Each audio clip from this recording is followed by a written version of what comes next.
சமுதாயத்திலையும் ரொம்ப கீழ்மட்டத்திலும் பொருளாதாரத்திலும் நலிவடைஞ்சு இருக்கக்கூடிய ஒரு நபர் அவசரமாக சர்க்கார நாற்காலியை கூட வந்து நகர்றவரை அத்தனை வெட்டுப்பட்ட அவர் காயங்கள் ஆடுறதுக்கு முன்னாடி தான் கைப்பட ஒரு லெட்டர் கொடுத்துட்டு அவர் போயிட்டாருன்னு நீங்கள் சொல்கிறத சின்ன குழந்தை நம்புமா? இன்றைக்கி அவர் வந்து அன்றைக்கி நைட்டே போக வேண்டிய அவசியம் என்ன?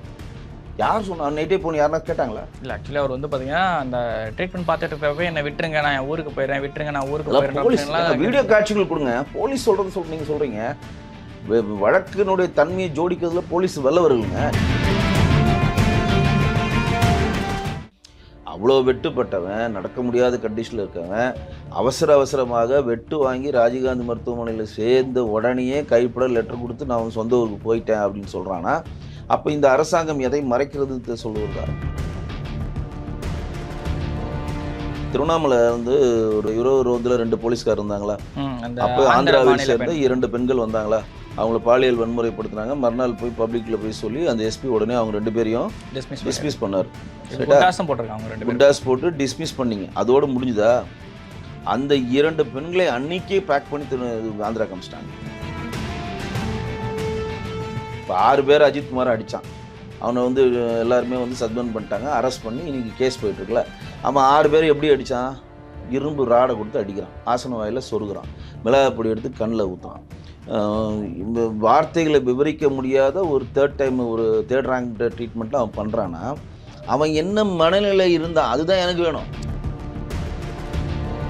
போலீஸை வந்து ஒருத்தர் கத்தியை வச்சு மிரட்டுறான் ஒரு மாவட்டத்தில்.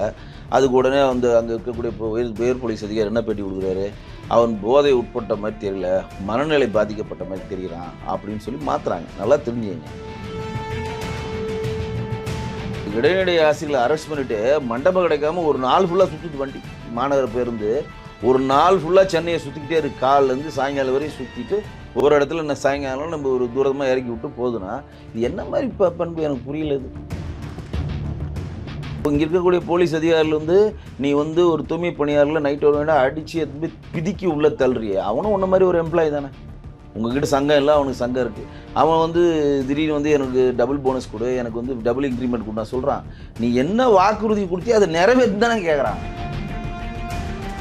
நெல் கொள்முதல் வந்து ஆகலை, டெல்டா மாவட்டத்தில் ஆகலைன்னு சொல்லிட்டு இன்றைக்கி ஒட்டுமொத்த மீடியாவையும் தன் பார்வைக்கு கொண்டு வந்து எடப்பாடி அவர்கள் தானே. அதுக்கு முன்னாடி நமக்கு தெரியாது, நம்ம இங்கே உட்காந்துருக்கோம். டெல்டா மாவட்டத்துக்கு அவர் போய் சுற்றுப்பயணம் பண்ணுறாரு.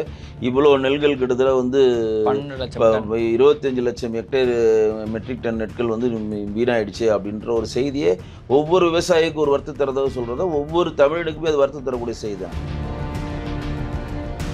இங்கு பிணத்துக்கு வாக்கரிசி போகிற அவங்களை நான்